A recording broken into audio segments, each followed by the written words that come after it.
પાદરા તાલુકામાં ગ્રામ પંચાયતમાં ફરજ બજાવતા વીસીઈ દ્વારા પાદરા તાલુકા પંચાયતમાં આવેદનપત્ર આપી રજૂઆત કરવામાં આવી હતી।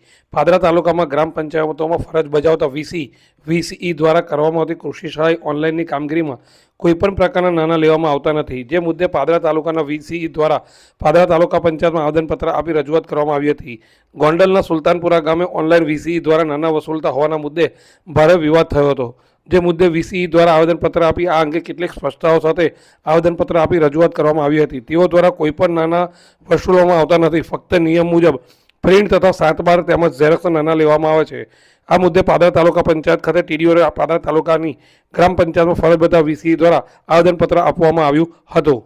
નમસ્કાર, પાદરા તાલુકા વીસી મંડળ દ્વારા જે ગોંડલના સુલતાનપુરામાં જે ઘટના બની છે, આમ આદમી પાર્ટી દ્વારા જે આક્ષેપો કરવામાં આવ્યા છે અને જે વીસીને ટાર્ગેટ કરી અને સરકારને ઘેરવાનો જે પ્રયત્ન કરી રહ્યા છે એ વાત સદંતર ખોટી છે। વીસી કોઈપણ જાતના પ્રકારના પૈસા લેતો નથી। જે પૈસા લેવામાં આવે છે વીસી દ્વારા એ 7/12/8ના પ્રિન્ટોના અને ઝેરોક્સોના જે મોબાઈલથી ખેડૂત પાસે ના હોય તો મોબાઈલમાં લાવે છે એના પૈસા લેવામાં આવે છે। વીસી પાદરા તાલુકાના વીસી દ્વારા કોઈપણ જાતના ખેડૂતોને લાઇનમાં ઊભું રહેવાની તકલીફ પડતી નથી અને કોઈ ખેડૂતને લાઇનમાં ઊભો રાખ્યો નથી વીસીઓએ, અને રાતે 3-3, 4-4 વાગ્યા સુધી ઓનલાઈન પ્રક્રિયા કરી છે અને સદંતર કરતો રહેશે।